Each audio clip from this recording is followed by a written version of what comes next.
மூத்த பத்திரிகையாளர் திரு தராசு ஷாம் நமது இணைப்பில் இணைந்திருக்கிறார். சார் வணக்கம். வணக்கம். காங்கிரசுக்கு 2 இடங்கள் ஒதுக்கீடு செய்யப்பட்டிருக்கிறது. அமைச்சரவையில் காங்கிரஸ் இடம்பெறுவது கிட்டத்தட்ட உறுதியாகிவிட்டது. திருமாவளவன் முஸ்லீம் லீக் கட்சி அதில் இடம்பெறுமா என்ற கேள்வியும் எழுந்திருக்கிறது. என்ன நகர்வு நடைபெறுவதற்கு வாய்ப்புகள் இருக்கு, உங்களுடைய பார்வை? செய்தி நிலைக்கு உறுதிப்படுத்தப்படுமே ஆனால் புதிய அமைச்சர்களுக்கு நமது வாழ்த்துகள். நீங்கள் சரியாக சொன்னபடி நீண்ட நெடுங்காலத்துக்கு பிறகு காங்கிரஸ் அமைச்சர்கள், அதாவது எங்களது கல்லூரி காலகட்டம் 66, 67 தேர்தலுக்கு முன்பாக அது வரைக்கும் தான் காங்கிரஸ் அமைச்சர்களை நாங்கள் பார்த்து வந்தோம்.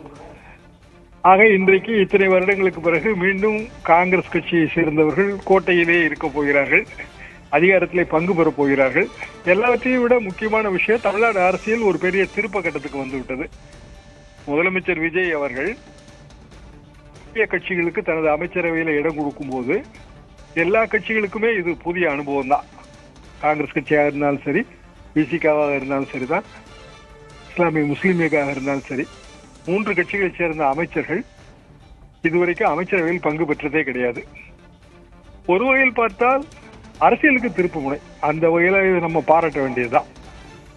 பன்னீரசு அவர்கள் அமைச்சரானால் நமக்கெல்லாம் நன்கு தெரிந்த ஒரு நண்பரும் கூட, திறமைசாலி, அது ஒரு பெரிய வாய்ப்பாக கருதப்படும். எதிர்கால அரசியலிலே இருக்கிற சிக்கல், தவகவுக்கும் பிசிகாவுக்கும் கிட்டத்தட்ட ஒரே ஓட்டு வங்கி, அந்த பகுதியிலே ஒரே ஓட்டு வங்கி. எனவே எத்தகைய அரசியல் திருப்பங்களை இந்த நகர்வு எதிர்நோக்குகிறது என்பதெல்லாம் குறிப்பாக வாக்கு அரசியலிலே அது நாம் பொறுத்திருந்து பார்க்க வேண்டிய விஷயம். காங்கிரஸ் கட்சியை பொறுத்தவரையிலே அது கன்னியாகுமரி மாவட்டத்தில் 3 இடங்கள், கன்னியாகுமரி அல்லாத மாவட்டத்தில் 2 இடம். விஸ்வநாதன் அவர்கள் மேலூரில் இருந்து வெற்றி பெற்றவர், கன்னியாகுமரி அல்லாத மாவட்டத்தில் இருந்து அவர் வருகிறார். 2 பேரில் ஒருவர். கன்னியாகுமரி மாவட்டத்தில் இருக்கிற 3 பேர், அதிலே ஒருவர். கன்னியாகுமரி மாவட்டத்தில் ஏற்கனவே காங்கிரஸ் கட்சி வலுவான கட்சி தான், தேசிய அரசியல் தான் அங்கு. ஒன்று காங்கிரஸ் அல்லது பாரதிய ஜனதா. எனவே அது காங்கிரஸ் கட்சி 2 அமைச்சர்கள் என்பது தமிழ்நாட்டின் கன்னியாகுமரி அல்லாத மாவட்டங்களிலே பெரிய எழுச்சியெல்லாம் உண்டு பண்ணாது. அதே நேரத்தில் தாவேக அரசு பல விஷயங்களுக்கு அவர்கள் பெரிய அளவுக்கு விமர்சனங்களை சந்திக்க வேண்டியது வரும். எடுத்துக்காட்டாக காவிரி நீர் பிரச்சனை. காவிரி தீர்ப்பாயம் நமக்கு ஆணை வழங்கிவிட்டது, ஆனால் கர்நாடகம் தண்ணீர் அளிக்காது. இதுவரைக்கும் பிரச்சனை இல்லை, ஏனென்றால் நல்ல மழை பெய்து வந்தது. இப்போது எல்னினோ ஆண்டு மழை குறைவாக இருக்கும் என்று வானிலை அறிக்கைகள் எல்லாம் பெரிய அளவுக்கு எச்சரிக்கை விடுக்கின்றன. அப்படி என்றால் முதல் பிரச்சனையே ஜூன் மாதம் 12ஆம் தேதி மேட்டூர் அணை திறப்பிலே போய் அதில் தூங்கிவிடும். காங்கிரஸ் கட்சி சேர்ந்த அமைச்சர்கள் இங்கு இருந்தால் கர்நாடகத்திலிருந்து நமக்கு உரிய விகிதாச்சாரப்படி, உரிய பங்கீட்டு அளவின்படி தண்ணீர் வேண்டும் என்பது ஒரு பெரிய குரலாக எழும்பும், குறிப்பாக டெல்டா மாவட்டங்களில். அதற்கு முதலமைச்சர் விஜய் அவர்கள் பதில் சொல்ல வேண்டும் என்கிற ஒரு கட்டாயம் வரும். அது ஒரு சிக்கல். பன்னீர்சை பொறுத்தவரையிலே அவருக்கு ஒரு திறமைசாலி, முன்னெடுத்து செல்லக்கூடியவர். அவருக்கான துறை தெரியவில்லை. ஒருவேளை ஆதி திராவிடர் நலத்துறை ஒதுக்கப்படுமே ஆனால் அதிலே அவர் சிறப்பாக பணியாற்றுவார் என்றுதான் நான் நினைக்கிறேன். தாவேக அமைச்சரவையில் இதுவரைக்கும் இஸ்லாமிய அமைச்சர்கள் இல்லை. அந்த குறையை முஸ்லிம் லீக்கை சேர்ந்தவர்கள் அவர்கள் பூர்த்தி செய்வார்கள். யார் என்று தெரியவில்லை, யாராக இருந்தாலும் பூர்த்தி செய்வார்கள் என்றுதான் நான் நினைக்கிறேன். எதிர்காலத்தில் கூட்டணி அரசியலில் திமுக கூட்டணியிலே இது பெரிய அளவுக்கான மாற்றங்களை ஏற்படுத்தக்கூடிய சக்தி வாய்ந்த திருப்பமாக நான் பார்க்கிறேன். காரணம், அனைவருமே திமுக கூட்டணியில் இருக்கிறார்கள். 2029 ஒரே நாடு ஒரே தேர்தல் என்கிற ஒரு பெரிய விஷயம் நடக்க போவதாக மத்திய அரசு கூறுகிறது. அப்படி நடந்தால் 2029 மக்களவைக்கும் சட்டமன்றத்துக்கும் ஒரே நேரத்தில் தேர்தல் வருவதற்கான சாத்தியக்கூறு இருக்கிறது. எனவே கூட்டணி அரசியலே ஏதாவது ஒரு வகையிலே திசை திருப்ப வேண்டிய கட்டாயமும் கூட தாவேகாவுக்கு இருக்கிறது. தாவேகா கூட்டணியே இல்லாமல் ஜெயித்தது 108 இடங்கள், 107 என்று வைத்துக் கொள்ளலாம். நீங்கள் 107 இடங்கள் கூட்டணி இல்லாமல் ஜெயித்தது.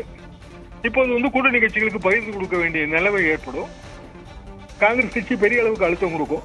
திமுக கூட்டணியிலே 28 இடங்கள் பெற்றார்கள். நாளைக்கு தாவேகா கூட்டணியிலே அவர்கள் இடம் பெறுவார்களே ஆனால் ஏராளமான இடங்கள் கேட்பார்கள். அந்த அழுத்தங்களுக்கு, நிர்பந்தங்களுக்கு எதிர்கால அரசியலிலே தாவேகா என்ன நிலைப்பாடு எடுக்க போகிறது என்று நமக்கு தெரியாது. எது எப்படி இருந்தாலும் இது பாரதூரமான விளைவுகளை தமிழ்நாடு அரசியலில் ஏற்படுத்தக்கூடிய ஒரு விஷயம்தான். புதிய அமைச்சர்களுக்கு எனது வாழ்த்துகள். சார், இப்போ தமிழக வெற்றிக் கழகம் முதல் மாநாட்டிலேயே ஆட்சியில் பங்கு, அதிகாரத்தில் பங்கு அப்படின்னு சொன்னாங்க. அப்போ அதிமுக, திமுக கட்சிகள் அதுக்கெல்லாம் சாத்தியம் இல்லை அப்படின்றத சொன்னாங்க. இப்போ அதை சாத்தியப்படுத்தியிருக்கிறாரு, அதற்கான நகர்வுகளா இதை பார்க்கப்படுது. இது தமிழக அரசியல் களத்துல அடுத்த கட்டத்தை நோக்கி பயணிக்கதான் நீங்க பாக்குறீங்களா? தேர்தலுக்கு முந்தைய கூட்டணி கொஞ்சம் வேறு மாதிரியானது. விஜய் அவர்கள் விக்கிரவாண்டி மாநாட்டில் அப்படித்தான் அறிவித்தார். ஆனால் காங்கிரஸ் கட்சி அந்த முடிவை எடுக்கவில்லை, பிற கட்சிகள் அந்த முடிவை எடுக்கவில்லை. திமுக கூட்டணியில் தான் தொடர்ந்தார்கள். இது அமைச்சரவையில் பங்கு அப்படித்தான் நாம் பார்க்க வேண்டும். அதாவது தாவேக அரசுக்கு பெரும்பான்மை இல்லை, இவர்கள் ஆதரவு கொடுத்தார்கள். வெளியிலிருந்து ஆதரவு என்பது எப்போதுமே அது ஒரு ஈரட்டான நிலை தான். ஆதரவு எப்போதும் வேண்டாலும் வாபஸ் வாங்கலாம். ஒவ்வொரு இடத்திலும் அரசு அந்த விமர்சனங்களை எதிர்கொள்ள வேண்டியது வரும். எனவே தாவேக எடுத்துள்ள முடிவு, திரு விஜய் அவர்கள் எடுத்துள்ள முடிவு பொலிட்டிக்கலி ஷூடு மூவ். அதுல எனக்கு மாற்று கருத்தே இல்லை. இப்போதும் இந்த அரசுக்கு எந்த விதமான மெஜாரிட்டி ஆபத்தும் கிடையாது. அதற்கு 108 இடங்களே இருந்தாலும் கூட அவர்களால் சிறப்பான ஆட்சியை தர முடியும் என்றுதான் நான் நம்புகிறேன். காரணம், வேறு யாரும் ஆட்சி அமைக்க தயாராக இல்லை. அப்படியான ஒரு சூழ்நிலையில் காங்கிரஸ் கட்சியை சேர்த்தது முதல் நகர்வு. அது ஆரம்பத்திலேயே அவர்கள் சேர்த்து விட்டார்கள். தாவேக வைத்த விமர்சனம் என்னவென்றால் திமுகவுக்கு எதிரான கட்சி என்பதுதான். ஆனால் இப்போது அமைச்சர்களாக போகிற அனைவருமே திமுக ஓட்டு வங்கியின் உதவியோடு, அவர்கள் சொந்த ஓட்டு வங்கியோடு வெற்றி பெற்றவர்கள் தான். எனவே அமைச்சரவையில் இருப்பதே திமுக தான் என்கிற மாதிரியான ஒரு பிம்பத்தை திமுக கட்டமைக்க முயற்சிக்கும். அது ஒரு வகையில் சரியானதாகவும் இருக்கும். தாவேக அரசை பொறுத்தவரையில அவர்களுக்கான ஆபத்து இருக்காது. ஆனால் எதிர்கால அரசியல் பெரிய அளவுக்கு மாறும். காரணம், தாவேக ஒரு நிர்பந்த கூட்டணியிலே போய் சிக்கிக்கொள்ளும். நிர்பந்த கூட்டணி எங்கும் போது தொகுதி பங்கீடு தான் பிரச்சனை. திமுக கூட்டணியில இருக்கும்போது போன தடவை காங்கிரஸ் கட்சி எந்த அளவுக்கு நிர்பந்தம் கொடுத்தது என்பது அனைவருக்குமே தெரியும். கடைசி நேரம் வரைக்கும் காங்கிரஸ் கூட்டணியில இருக்குமா இருக்காதா இந்த நிர்பந்தங்கள் இருந்தன. 2014-2016 காலகட்டத்தில் ஜெயலலிதாவுக்கு இப்படியான நிர்பந்தங்கள் தரப்பட்டன. எனவேதான் இந்த கூட்டணியே வேண்டாம் என்று அவர் முடிவெடுத்தார். கிட்டத்தட்ட கூட்டணி வேண்டாம் என்கிற முடிவோடு தான் விஜய் அவர்களும் தேர்தலை சந்தித்தார். இப்போதும் கூட்டணி உண்மையிலேயே தேவை இல்லை என்பதுதான் என் கருத்து. காரணம், விஜய்க்கென்று ஒரு ஓட்டு வங்கி உருவாக்கி இருக்கிறது. தமிழ்நாடு 2 கட்சிகள் மாறி மாறி இருந்த நிலைமை போய் இப்போது 3வது கட்சி என்று ஒன்று வந்துவிட்டது. அதற்கு குறிப்பிடத்தக்க ஓட்டு வங்கி இருக்கிறது. ஆனால் வேறு வழியே இல்லை. மீண்டும் அவர்கள் கூட்டணிக்குள்ளே இருக்கிற சீட்டு பங்கீடு இதை நோக்கி போவார்கள். தாவேகாவை பொறுத்தவர்களே அவர்களுக்கான அரசியலிலே இந்த கூட்டணி மந்திரிகள் எங்கெல்லாம் இருக்கிறார்களோ அங்கெல்லாம் அவர்களுக்கான உள்ளூர் அரசியல் பலவீனப்படும். காரணம் என்னவென்றால், இவர்கள் அமைச்சர்கள் என்று வரும்போதே உள்ளூர் அரசியல் அவர்களுக்கான செல்வாக்கு கூடிவிடும். அங்க இருக்கிற தாவேகா பிரமுகர்களுக்கு அல்லது அரசியல் ரீதியாக மேலே வர வேண்டும் என்று நினைப்பவர்களுக்கு இது பெரிய மகிழ்ச்சியை தரும் என்பது அப்படி நான் நினைக்கவில்லை. அதுல அதிருப்தி வரத்தான் செய்யும். ஆனால் விஜய் அவர்கள் அவரது ஆளுமை, அந்த பிம்பம், இதை வைத்து இதையெல்லாம் சமாளித்து கொண்டு போவார்கள் என்று நான் நினைக்கிறேன். சார், இப்போ 6 தசாப்தங்கள், கிட்டத்தட்ட 57 ஆண்டுகளுக்கு பிறகு காங்கிரசுக்கு அமைச்சரவையில் இடம் கிடைக்கிறது. இது அக்கட்சி தொண்டர்களுக்கு உற்சாகத்தை ஏற்படுத்துவதாக இருந்தாலும் கூட காங்கிரஸ் கட்சியின் வளர்ச்சிக்கு இது உதவுமா? உங்களுடைய பார்வையில் எப்படி பாக்குறீங்க சார்? மீண்டும் அதே பழைய கூட்டணி அரசியல் தானே. காங்கிரஸ் கட்சி கூட்டணியே இல்லாமல் முயற்சி செய்தது 1989 மூப்பனாரை முதல்வராக்குவோம் என்பது. அப்போது ராஜீவ்காந்தி பிரதமர். ராஜீவ்காந்தி அவர்களும் சோனியா காந்தி அவர்களுமே கிட்டத்தட்ட 15 முறை தமிழ்நாட்டுக்கு அவர்கள் சுற்றுப்பயணம் மேற்கொண்டார்கள். பெரிய அளவுக்கு பிரச்சாரம் செய்தார்கள். 26 எம்எல்ஏ சீட் அவர்களுக்கு கிடைத்தது. சாதாரண வெற்றி அல்ல, பெரிய அளவுக்கான வெற்றி தான். ஆனால் அவர்கள் அந்த முயற்சியை தொடரவில்லை. காரணம், உடனே பாராளுமன்ற தேர்தல் வந்தது. பாராளுமன்ற தேர்தல் என்று வரும்போது ராஜீவ்காந்திக்கு எம்பி சீட்டு பெரிதாக தெரிந்தது. மீண்டும் அதிமுகவோடு கூட்டணி போனார். ஆக காங்கிரஸ் கட்சி பலவீனப்பட்டதுக்கு காரணம் காங்கிரஸ் கட்சி தான். இன்னும் சொல்ல போனால் காங்கிரஸ் கட்சியின் மேலிடம்.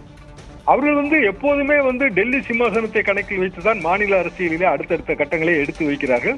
அதிலே பலவீனப்பட்டதுதான் தமிழ்நாடு காங்கிரஸ் கட்சி என்பது. எனவே இப்போதும் அதே பலவீனம் தொடரத்தான் செய்கிறது. பெரிய அளவுக்கு தொண்டர் பலம் எல்லாம் காங்கிரஸ் கட்சி கிடையாது. கூட்டணி கட்சியான திமுக, கூட்டணி கட்சியான அதிமுக, இவர்கள் பலத்தில் தான் எல்லா காலகட்டங்களிலுமே அவர்கள் ஜெயித்து வந்தார்கள். இப்போது தாவேக ஆதரவோடு அவர்கள் ஜெயிக்க வேண்டும். ஆனால் தாவேக எத்தனை இடம் கொடுக்கும்? இன்னும் சொல்லப்போனால் 2 தேர்தலும் ஒன்றாக வந்தால் என்ன ஆக போகிறது? இப்படியான பல கேள்விகளுக்கான விடை நமக்கு இன்னமும் தெரியவில்லை. எதிர்காலத்தில் இது போக புரியும். நிச்சயமாக சார். இணைப்பில் உங்களுடைய கருத்துக்களை பகிர்ந்து கொண்டமைக்காக நன்றி சார்.